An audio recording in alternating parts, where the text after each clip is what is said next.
রাধে রাধে বন্ধুরা, আমরা চলে এসেছি বৃন্দাবনের বংশীবট, যেখানে বসে গোবিন্দ বাঁশি বাজাতেন। গিয়েই দেখতে পেলাম অনেক ময়ূর আছে এখানে। দেখুন কত সুন্দর ময়ূরগুলো, আর এগুলো না এতটাই ভালো লেগেছে আমাদের। আমরা হাঁটছিলাম ওদের পিছন পিছন, আর ওরাও না আমাদের দেখে আস্তে আস্তে হাঁটছিল, ওরা কিন্তু দৌড়ে পালাচ্ছিল না।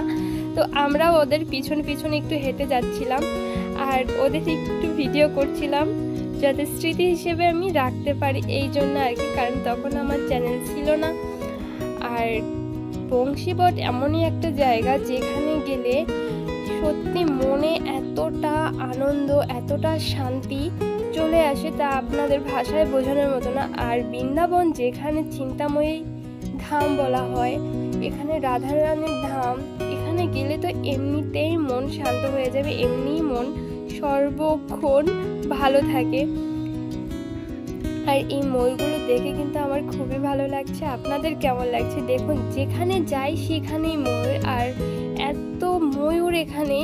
আর এখানে না অনেক ছোট ছোট কুটির আছে, এখানে অনেক সাধুরা থাকে, ওরা কিন্তু এই ময়ূরগুলোকে খাবার দেয়, আর সেই খাবার খেয়েই ওরা থাকে। আরও হয়তো বাইরের কিছু খায়। এই হচ্ছে বংশীবটের বংশী বট। এই বট গাছে এখনও কান পাতলে ভগবান শ্রীকৃষ্ণের বাঁশির সুর শোনা যায়। যদি এরপরে আপনারা কেউ যান বৃন্দাবনে, অবশ্যই একবার কান পেতে দেখবেন। যদি আমার ভিডিও ভালো লাগে আমার চ্যানেলটিকে সাবস্ক্রাইব করবেন, লাইক কমেন্ট করে পাশে থাকবেন। শেষ পর্যন্ত দেখার জন্য অসংখ্য ধন্যবাদ। টাটা বন্ধুরা।